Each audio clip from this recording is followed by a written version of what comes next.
Dahil nga sa social media ngayon, naririnig na natin at natututunan ang mga lesson sa pagiging isang OFW. Galing sa mga datihang OFW na tumanda na sa ibang bansa at umuwi na sa Pilipinas for good.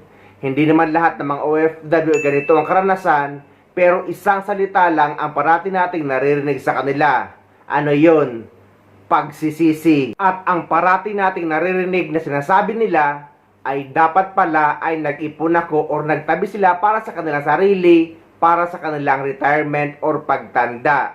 Dahil guys, kapag tanda mo raw o pag for good mo na bilang isang OFW at wala ka nang kinikita buwan-buwan bilang nagtatrabaho sa abroad, ay hindi ka na rin nila papansinin at madalas ay wala ka ng kwenta sa paningin nila.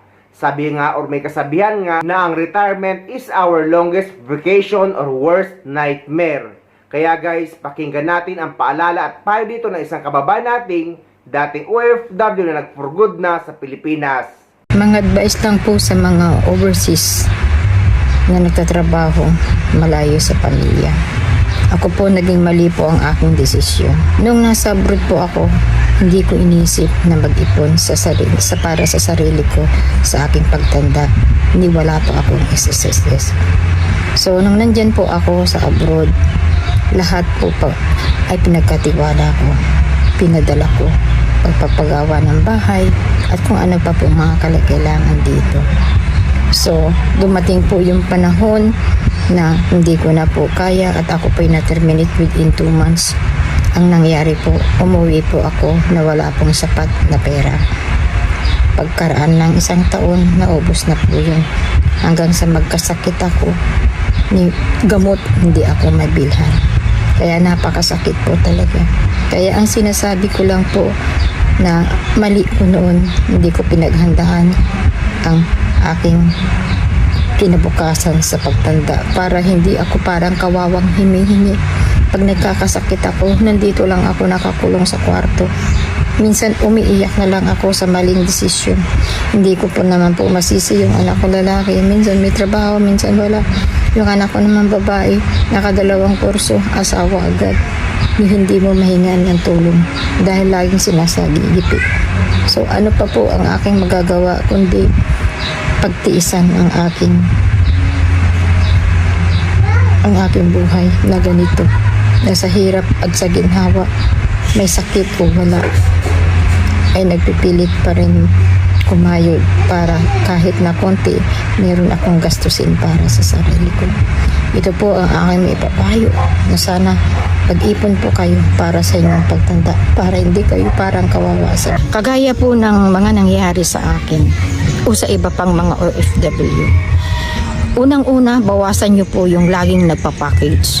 Kasi po unang-una, nabibili naman po lahat dito sa Pilipinas ang mga bagay na yun. At saka sa bagahin na lang po ay mahal din ang mga pangbayad, di po ba? Kaya, ang dapat lang po nating iwasan ay yung mabigay, dapat limitahan, at ganun din po na dapat lahat po ng resibo ay itago nyo upang sa pagdating ng araw ay makikita nyo ang mga ebidensya kung saan napunta ang inyong mga pinaghirapan. Kagaya po ng sa akin, wala po akong makita. Ang bahay ko unfurnished at talagang nakakadismaya po ang aking nadatnan. Tapos ngayon po, ako po ay naghihirap lalo ng aking kalooban dahil sa nadismaya po ako sa aking nadatnan. Pagkatapos po, ang relasyon namin ng anak ko ay di maganda.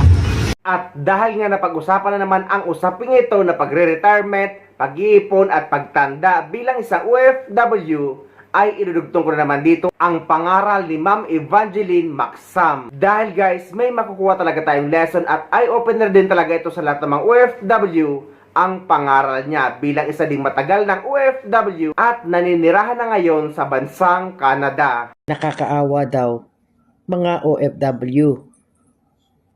Nakakaawa nga ba? Well, sabihin natin na hindi awa eh. Malaking question mark kung bakit kayo na mga OFW ay walang naiipon. At ang naiipon in general ay mga resibo. Okay? Sige na nga, sabihin na nga natin nakakaawa o naaawa tayo. Hindi nakakaawa, naaawa tayo sa sitwasyon na nilalagay nila ang sarili nila. Bakit? Ito makinig kayong mabuti kasi OFW rin naman ako. Alam ko yan. Nung mag-OFW ako for so many years, hanggang sa makarating ako rito sa Canada, wala akong ipon. Maniwala ba kayo? Kasi, siyempre, mahal natin ang mga kapatid natin, magulang natin. So, naibibigay natin lahat. Hindi natin alam kung saan natin dinadala ang pera. Marami tayong gustong bilhin. Hindi natin nabibili. Totoo ba? Isa rin ako doon.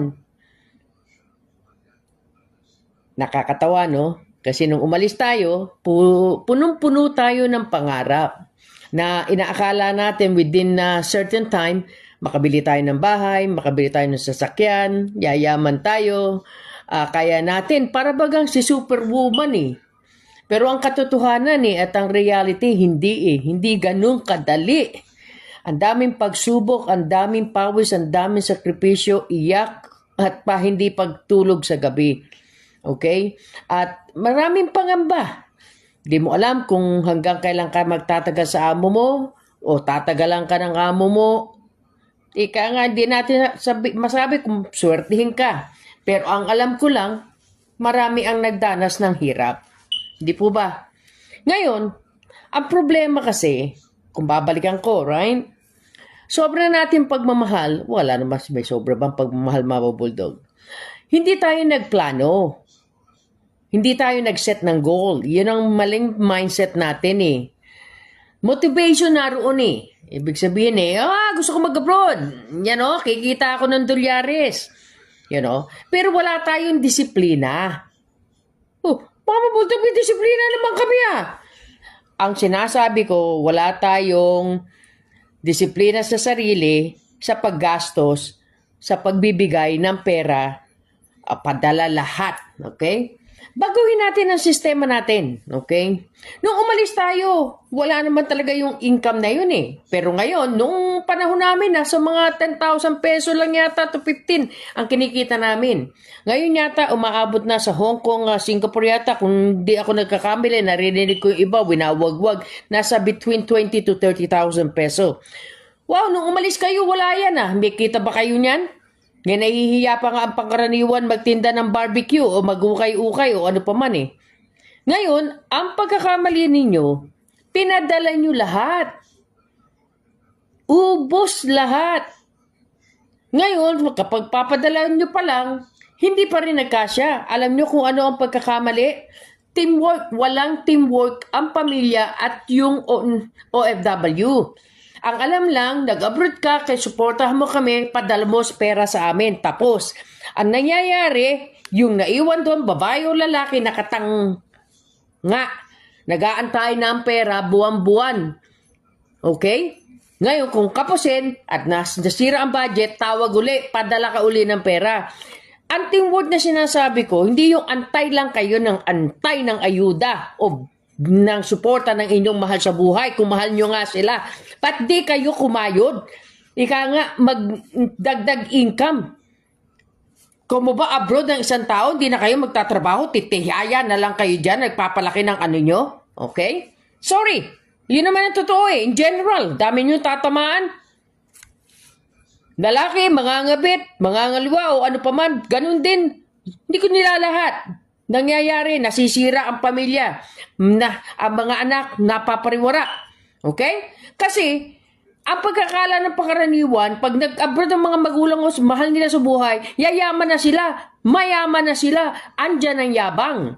Di po ba? Andyan na yung buwan-buwan, nanay, may bibilin ako, cellphone, iPhone. Wala nga kayong magandang bahay, mag-iPhone pa kayo.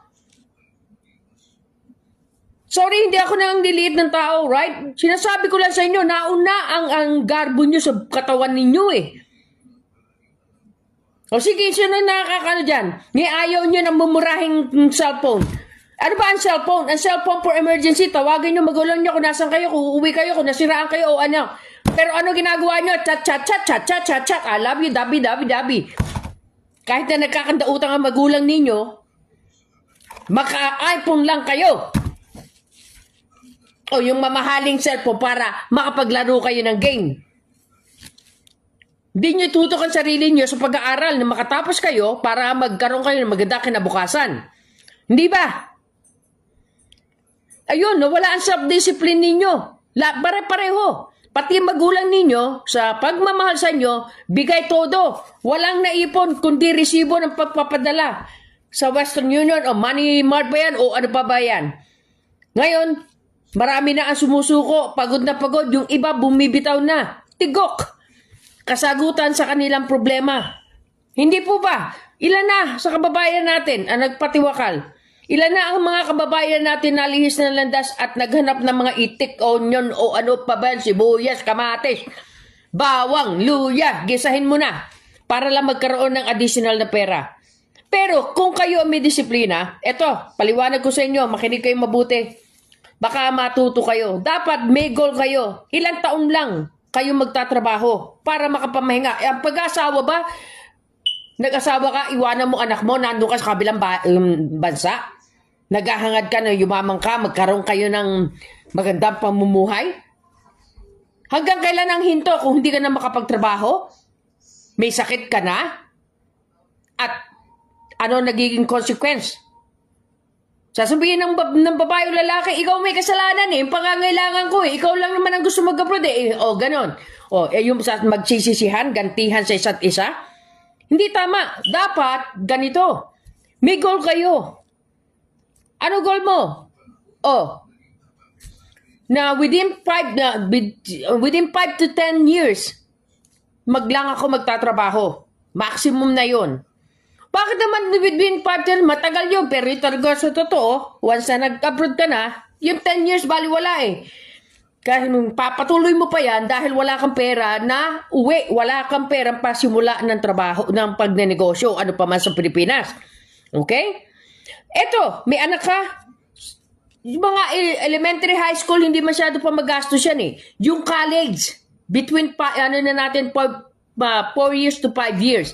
May mga tulong na rin sa government pero huwag na natin asahan yan. O, ayan. Sabi na natin, 4 years, realistic. Pagbili ng bahay at lupa, ang mahirap sa inyo, mag-arbok rin kayo. Gusto nyo mga condominium, bawawaw, good morning ma'am, good afternoon ma'am, hello ma'am. Kaya ayan, na ano kayo sa mga condominium, na alam naman ninyo, wala kayong guaranteed income, na tingnan nyo yung bracket ng edad ninyo, kung mababayaran nyo, ang 25 to 30 years amortization na ngayon, matanda na kayo. Very realistic, nag-abroad din ako, kaya ako nasasabi. Ito ngayon na buksan ng diwa ko, hanggang kailan tatagal ang katawan natin sa pagod, sa puyat, sa gutom, mga walang niyang amo. Hindi ko naman sinasabi lahat, right? Maswerte na lang kayo. Saludo ko kung nakakita kayo ng magandang amo. Maraming kababayan natin napapahamak sa ibang bansa. At maraming mga kababayan natin kumakabit. At dahil lang sa pera. Dahil sa hirap na kabuhayan, dahil mga anak, asawang mga walang ginawa kundi umasa. Hindi ko na ilalahat. Pero ang dami nyo. Ngayon, kung kayo may disiplina, at kayo, magpamilya, ay may plano, may goal sa buhay, makakasama nyo ang mahal nyo sa buhay. Yung ba sinasabi nyo, mahal, sige, huwag ka na uuwi nanay, huwag ka na umuwi, diyan ka na lang, dahil kulang ang pera. Tapos mag-uwi ng asawa, nangapit bahay yung asawa? Bahay hindi nagawa. Kaya ang sinasabi, self-discipline, may goal kayo, may plano kayo, na mapag-aral ang mga bata 4 years, realistic na yan. Ipon tayo ng pera para makabili tayo ng lupa at bahay. Yung na lang na hindi masyadong mahal. Sa probinsya, di ba may nabibili naman na hindi na makamahalan ng mga lupa? Tapos ayan, maglagay ka ng kubo. Pwede naman ang kubo pa simula.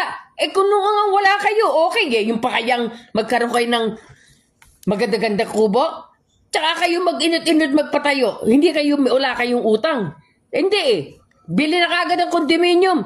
Yun lang, mura lang naman babayaran, 5,000, 10,000 isang buwan. Ang tanong, Paano kung mawala na kayo ng trabaho? Paano kung magkasakit na kayo?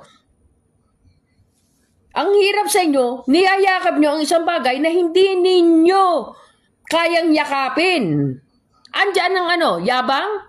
Andyan yung bahala na. Magkanda utang-utang, patong-patong utang. Hindi ko babayaran, takbuhan ko na lang. Walang nakukulong sa utang. Marami kayong piniperwisyo din, Sa bagay, andyan na ang karma, napiperwisyo nyo ang sarili nyo. Bigyan na natin yan ng bracket ng sabihin na natin na within 4 years, makapag kayo ng lupa, right? Kasi nga, kung tinatabi nyo, bigyan ko kayo ng computation. Ang hirap kasi sa inyo, hindi kayo nagpaplano. Dapat nakasulat din, nakikita nyo, anytime, na magkano ipon ko. Hindi yung binigay nyo na lahat. Bawasan nyo, bigay nyo 15,000, magtipid kayo. Ngayon, sa 15,000, every month, sa loob ng isang taon, magkano ang maititipid nyo? So, nasa 180,000 peso. Naiblow nyo na yung kalahati niyan. Okay? So, sa 180,000, sa loob ng 4 na taon, may 360,000 kayo. May murang lupa, di naman na nyo kailangan ng malaking malaki. Dagdagan na natin ng isa pa yan. 360. So, 180. So, nasa kalahating milyon. Sigurado makabibili na kayo ng lupa sa probinsya. Patayuan nyo ng kubo o patayuan nyo ng bagong bahay ngayon. Metal cladding, magkano lang? 180, meron ka na na 250, 300. Sigurado may bahay lupa kayo. Pagdating naman ng araw, ang mga anak ninyo, magsisimula na yan. Na lumisan, magkanya-kanya na, may mag-abroad, may mag-asawa, o lumipat ng ibang lugar. Di kayo rin mag-asawa matitira doon. Pero habang buhay ba na mag-a-abroad ang partner nyo, na maiiwan kayo, at pagdating ng panahon na yon, ano ang nalasap ng OFW? Hinagpis. Magkakanda iyak-iyak dito sa social media. Sana nagtabi ako, nag-iipon ako, hindi ko binigay lahat ng pera. Ngak-ngak. Iyak. Hinagpis.